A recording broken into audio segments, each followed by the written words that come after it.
Black, curved, straight and coloured, she wore her heart on a tattoo sleeve. Her canvas body is her own, a tribute to life and memories, ever-changing yet scarred, past, present and future, a story told on skin, there forever.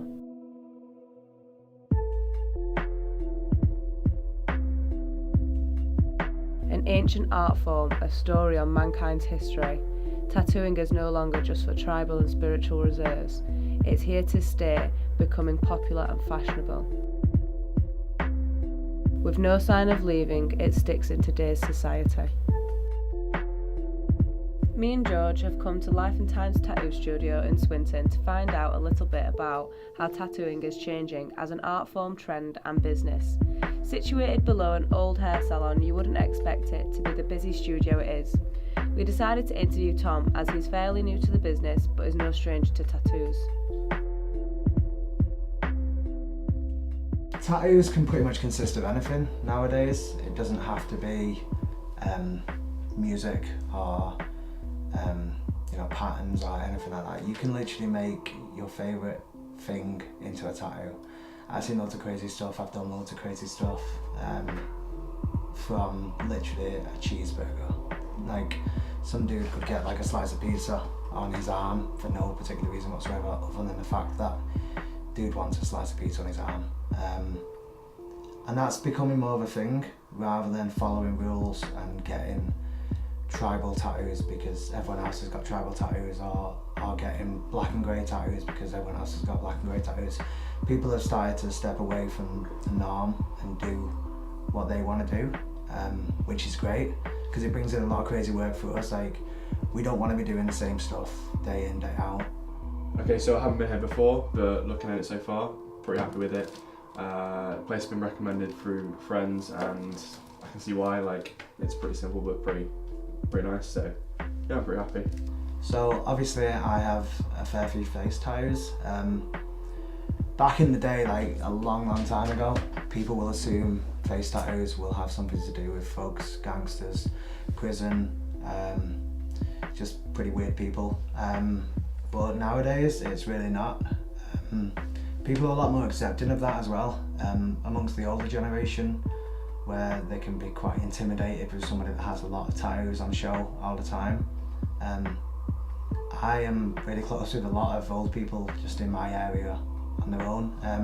They've never spoke to me, but they've seen me, and they've seen me a few times, and they've let on to me, and they know that I'm a decent, honest person. But prior to coming here, I hadn't actually seen the design, but I sent Tom some reference photos, and he always puts his little spin on the photos that I send him, and I'm always really happy with his artwork. I've been tattooed by him before, so I have faith. I wasn't scared about coming here and not liking his design. Being a tattooist without using any social media is probably going to be really difficult to do. It has such a reach, literally worldwide.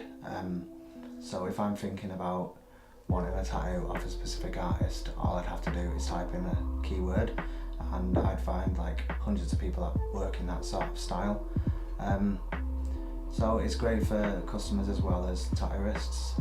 I don't think I'd have half of the clientele I have now if it weren't for social media. Word of mouth is great, especially when you tattoo somebody in the walk down the street and they constantly have the tattoo on show.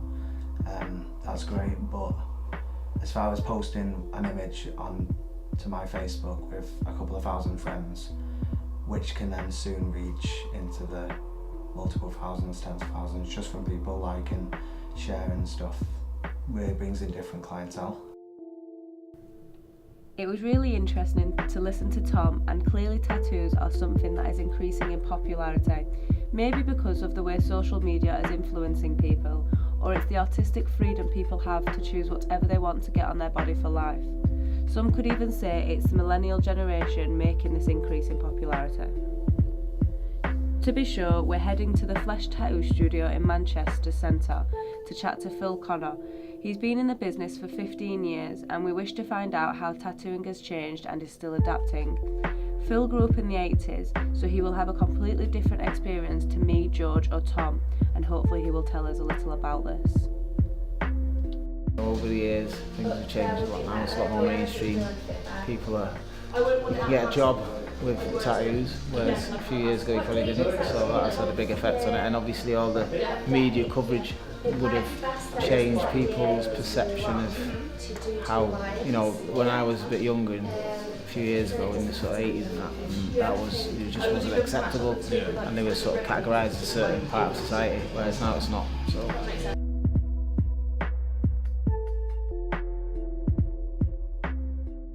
Would you say a lot of tattoo artists come from like quite an arty background? They do now. They have to, because it used to be controlled by bikers, but it's not anymore. And when it was controlled by bikers, they dictated who did the tattoos because no one else could do it, otherwise you'd get roughed up. Whereas now, it's different. It's just everywhere, innit? Everyone tattoos. You know what I mean? Massive shops everywhere. So if you're not a good artist, you're not going to survive. Same with social media, I suppose. When I started, I was very traditionally taught, whereas now, this shop's different. It's miles away from the one. I don't mean geographically, from where I've started. You know what I mean? And ultimately, there's a lot more freedom in a shop like this because of the client base to be a bit more creative. Whereas when I was first tattooing, it was a lot more, you know, big dudes coming in and getting tattoos and skulls and shit. Now, there's nothing wrong with skulls, don't get me wrong, you know what I mean? But I think, you know, it was a lot more flash sheet, or we had flash sheets on the wall in the old shop, you know what I mean? So, which is nothing wrong with that, they're cool, but, you know, this is just a different place, you know what I mean? So it's more bespoke.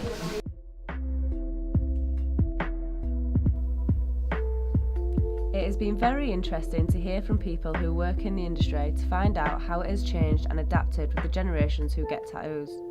From my understanding, it would seem social media has had a huge influence on the businesses, and it is needed to grow and evolve in this vastly competitive industry. Artistic backgrounds are common among tattoo artists, whereas in the past it seems tattoo artists could have been less qualified as it was more who you knew. It is also interesting to find out that the tattoo industry used to be controlled by bikers throughout the 80s and prior. Overall, we wanted to show that tattoos are no longer for bikers, sailors or thugs, they're for everyone. People's opinions have changed, and for the better.